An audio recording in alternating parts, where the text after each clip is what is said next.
If you really loved me, you'd surprise me with a vacation, or I'm going back to my ex, she said. So I left her first. Now I'm on a trip, and she's crying in my DMs. Hey viewers, before we move on to the video, please make sure to subscribe to the channel and hit the like button if you want to see more stories like this. Thanks.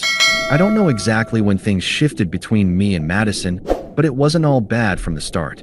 She was sweet, creative, and honestly, beautiful in that artsy, chaotic way that pulls you in before you realize the fire's not warm. It's destructive. We met 2.5 years ago at a friend's rooftop party. She was wearing these oversized sunglasses at 10 p.m. and talking about how she was done dating broke men with 6 packs and no plans. I was the exact opposite. Nerdy, quiet, ambitious. I was 27, already a software engineer at a decent startup, and she liked how stable I seemed. Her words, not mine. She moved into my apartment 9 months after we started dating. Said it would help her focus on content creation full-time, which, at the time, meant TikTok dance trends, 3 podcasts she never edited, and exactly 1 attempt at starting a lifestyle blog. I covered rent, utilities, groceries, everything, without complaining. I figured it was temporary. I just need a little space to grow, she said once, curled up in my hoodie on the couch. You're the only person who believes in me. I did. I really did. That belief cost me about $14,000 over the next year. Things got rough at work about 8 months ago. Layoffs hit half our team. Those of us who survived had to absorb the load. I went from working 50 hours a week to 70, sometimes 80. I was exhausted all the time. I stopped going to the gym, stopped seeing friends. My life became code, deadlines, and falling asleep during Netflix with takeout boxes on the coffee table. Madison didn't take it well. She'd walk into my home office mid-call just to ask if I wanted boba. Or she'd pout and say, "You've been looking at that screen all day. You don't even look at me like that anymore." I tried. God, I tried. I'd still cook when I could. I'd run errands, bring home little things she liked. One time I left her a note on her mirror before heading out at 6 a.m. Just a dumb little, "Good morning, love you" thing. She didn't mention it. Later that day, she posted a selfie captioned, "Some people can't see your worth unless you're gone." I don't even know who that was for, but it sure as hell wasn't for me. Money started to get tight. I never told her how tight. I'd burned through a lot of my savings keeping us afloat. She wasn't bringing in any income, and despite claiming she'd go back to freelance editing if things didn't pick up, she never did. She'd apply to 1 or 2 gigs a week, then complain they were beneath her. Meanwhile, her Amazon wishlist kept growing. Every month, I'd say something like, "Hey, maybe we should scale back on spending this month. Rent's a little heavier than usual." And every time, I get something like, "Don't make me feel guilty for wanting a little joy. It's not my fault your job stresses you out." That one stuck with me. It wasn't just the money. It was the comparisons. She brought up her ex, Tyler, more and more, casually at first, then more pointed. He was the kind of guy who'd blow rent money on last-minute concert tickets or motorcycle parts. Unreliable. Broke. The kind of guy who gave romance a bad name. But to her, he used to write me poems on paper towels. You've never done that. Tyler once drove 3 hours just to bring me soup. Say what you want, but at least he made me feel wanted. I used to laugh it off. Then it started feeling like she wasn't reminiscing. She was comparing. She wanted the thrill back. She wanted chaos dressed up as passion. I couldn't compete with chaos, not when I was paying for both our lives. The night I really started to feel the cracks forming, she walked into the kitchen wearing this brand new dress, tags still on, and said, "We should go somewhere tropical. Just pack up and leave. I need an escape." I blinked. "Madison, I can't take time off right now. We're sprinting toward a product launch. Maybe in a few months," she groaned and cut me off. "Jesus, you're always working. Do you ever just live? Or are you planning to code through your own funeral?" That's when I realized something. She didn't respect the life I was building. The sacrifices weren't romantic to her. They were boring. In her eyes, I wasn't providing. I was failing. I stayed quiet for weeks after that, just trying to hold things together. But I saw the shift. The eye rolls. The side comments. The sighs when I told her I had another late night. The complete lack of gratitude. She started talking more openly about needing someone who just gets it. She didn't say his name. She didn't have to. By the time we got to the fight, the one where she'd finally say it out loud, I wasn't even shocked, just tired. 3 weeks before the fight, Madison posted a poll on her Instagram story. Would you stay with someone who never surprises you anymore? Options were, no, effort is love. Yes, I'm a doormat LOL. She didn't tag me, but she didn't have to. That same day, I came home with takeout from her favorite Thai place. Even grabbed her weirdo milk boba order. She barely looked up from her phone and said, "You forgot extra peanut sauce." She wasn't joking. She wasn't even mad. She just didn't care anymore. Madison had started sleeping late and staying in bed until noon, scrolling on TikTok and sending me manifestation couple videos. She sent one clip of a guy surprising his girlfriend with plane tickets and a voiceover saying, "When he loves you enough to fly you across the world without you asking." She added a heart emoji. I responded, "Must be nice. Hope he cleared PTO with his manager first." She left me on read. The next week, I missed her cousin's birthday dinner. I had a system crash at work, the kind of thing that can cost us millions if we don't fix it overnight. I texted her multiple times. She never responded. When I got home the next morning, she was already up and on the couch in full makeup, scrolling through photos. "You know what's funny?" she said without looking at me. "Tyler never missed birthdays, or holidays, or anything. He made me feel like I came first. I didn't even take off my shoes. Just stood there, hollowed out." "You mean the guy who forgot to pick you up from the ER when you had bronchitis?" I asked. She rolled her eyes. "At least he had passion." "You're like a walking spreadsheet." That Friday, she brought up vacations again. "You said once you wanted to take me to Italy," she said while folding laundry. "That was before I wasted 2 years waiting for you to follow through." I nearly choked. "Italy? Madison, I'm literally working 14-hour days to make sure we can afford rent. You know I had to dip into my savings just to keep us afloat after you stopped freelancing, right?" She didn't flinch. "That's not my fault you're bad with money." The air left the room. "What?" I asked, stunned. "You make good money, but you act like we're poor. Other guys surprise their girlfriends with weekend trips, and they don't work half as much as you." "You mean Tyler?" I said quietly. She looked me dead in the eyes and shrugged. "I don't care if you worked 80 hours this week. If you really loved me, you'd surprise me with a vacation right now." Then, like she was ordering takeout, "It's not my fault you're bad with money. If you don't, I'm returning to my ex." Silence. She stood there, arms crossed like she just won something. But she didn't win. She ended it. I didn't say a word. I walked to the bedroom, grabbed my duffel bag, stuffed it with clothes, toiletries, my laptop, and walked right out the door. She didn't follow. She didn't ask me to stay. She just let me leave like she was testing if I'd come crawling back. But I wouldn't. She'd said everything I needed to hear. For the first 48 hours after I left, there was nothing. Not a text.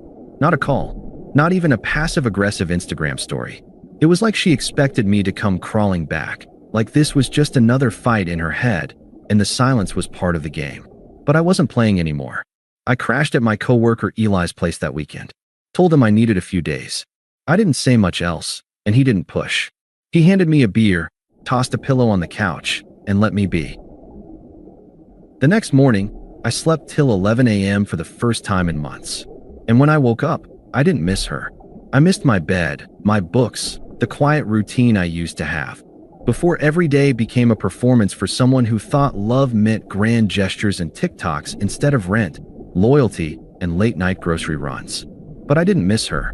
On day 3, the text started. "Madison, so you're really not going to even talk to me?" I ignored it. "Madison, wow. After everything I put into this relationship." I almost laughed at that one. "Madison, you're acting cold. You never used to be like this." No, I didn't used to be like this. I used to be available, predictable, willing to bleed out slowly just to keep the lights on in a relationship where I was never seen as enough, just as a tool to be used until I broke. By the end of the week, she was calling. I didn't answer. Eli watched me glance at my phone, silence it, and toss it face down. "She finally feel the earthquake she started?" he asked. I nodded. "She thinks it's temporary." He shrugged. "You moved out. That's permanent enough." Then the messages changed tone. "Madison, Tyler said he's not ready for anything serious." I thought he'd matured, but yeah. There it was. Slipped in like it was just a passing detail. "Madison, Anyway, I'm not saying I meant what I said. I was emotional. Can we just talk like adults? Still no apology. Just deflection. Rewriting history. Madison. Also, I can't afford rent alone, and I don't want to break the lease. Oh, the truth creeps out. I'd already emailed the landlord to formally remove myself from the lease. I didn't know her anything. That weekend, she posted a black and white selfie with the caption, "Some people only love you when you're useful." And that was the most honest thing she'd said in months, though I doubt she meant it that way. I started rebuilding. I went back to the gym. Reconnected with friends I hadn't seen in ages. Took on a side project with a small gaming company. It paid half what I usually made, but it was fun and it felt like mine. One of the senior partners at my company noticed the work I'd done during the product launch and offered me a bonus and PTO. "Go somewhere. For real. You've earned it," he said. So I booked a trip to Greece. Solo. A whole month out, just for me. No bickering. No guilt. No emotional roulette. Just sun, sea, and silence. The day after I booked the flight, Madison sent me a voice message. I didn't listen to it, but the text that followed said, "I miss your stability. Everything feels like it's falling apart now. You were the only person who never gave up on me. Please, just talk to me." I didn't respond, because by now, I wasn't trying to punish her. I wasn't bitter. I was just done. Done saving someone who thought love was measured in plane tickets and aesthetic couple content. Done being compared to a guy who couldn't hold down a job, but could apparently write poems on bar napkins. Done bleeding out for someone who thought my exhaustion was a character flaw, not proof that I was fighting for something real. Greece was everything I didn't know I needed. Quiet mornings with coffee and a view of the water. Late night walks through narrow cobblestone alleys. I didn't post much, just one picture. Me on a sailboat, sunglasses on, bottle of Mythos in hand, smiling like a man who'd finally exhaled. That's when the texts really started. "Madison, wait, are you in Greece?" I left her on read. 2 hours later, "Madison, we were supposed to go there together. You said that was our trip." No, I had said I wanted to take her, back when I still thought she'd be someone worth taking. Then, "Madison, I feel so sick. I can't believe how fast you moved on. You make it look easy." She didn't get it. This wasn't me moving on fast. This was the result of 1,000 quiet letdowns that slowly unstitched any love I had left. She thought I'd left in a rage, but I didn't leave angry. I left empty. When I got back to the hotel that night, I had a long message waiting. "Madison, I was going through a lot. You never tried to understand how I felt. All I wanted was to feel appreciated. I gave you 2 years. 2 years. And the first time I needed something big from you, you bailed. Tyler was a mistake, okay? I didn't mean what I said. Please, let's meet when you get back. I miss you." It was strange. I wasn't even mad anymore. But I wasn't moved either. Just indifferent. A week later, she tried calling again. I answered this time. I was watching the sunset from the hotel balcony, glass of wine in hand, sea breeze in the background. She sounded tired, like someone who had cried too much and slept too little. "Madison, hey. Hi. You look good," she said. "In the pictures. You look peaceful." "I am." There was a long pause. Then she broke. "Madison, I messed up, okay? I know that. I wasn't thinking clearly. I was stressed, I felt disconnected, and Tyler was just familiar. He wasn't real. I see that now. I needed you to show me you still cared. That's why I said those things." By threatening to go back to him. "I was scared," she said, voice cracking. "I wanted to feel wanted. You didn't even try." I stayed quiet for a moment. Then I said, "Madison, I worked 80-hour weeks to give us a future. You saw that and said I didn't love you enough because I couldn't afford to fly you to Bali on demand. You didn't want love. You wanted proof. That's not fair. It's honest." Another pause. Then the anger crept back into her voice. "You think you're perfect? You think disappearing like that was healthy? You abandoned me." I almost laughed. "No, Madison. You made a demand. I just gave you your answer." She started texting mutual friends. Some reached out. One messaged me, "Dude, she's a wreck. She said she was planning your future together, and you just ghosted her." I sent back one sentence. "Did she tell you about the ultimatum?" Silence. After that, even they went quiet. The truth always leaks, eventually. 3 weeks after I got back from Greece, I ran into her, by accident, I think, at a coffee shop near my office. She looked smaller somehow. Pale. Thin. Like someone who hadn't been eating well or sleeping right. She tried to smile. "Hey, you look different. I feel different." "You really done?" she asked, voice trembling. "Like, for real?" I nodded. "Calm. Gentle, even." "You were right about one thing," I said. "You weren't the problem. Not alone, anyway. I was." "What?" "I kept choosing someone who didn't know what love actually looked like." "I don't hate you. I just finally love myself more than your version of love." She didn't say anything. I picked up my coffee, turned to leave. She called after me. "I just wanted something beautiful." I turned halfway, met her eyes. So did I. Then I walked out. That was the last time I ever saw Madison. She still follows me from a burner account. I've seen the name change a few times, but the profile picture is always some aesthetic quote or beach photo. Meanwhile, I've started seeing someone. She doesn't care about last-minute vacations or viral couple goals.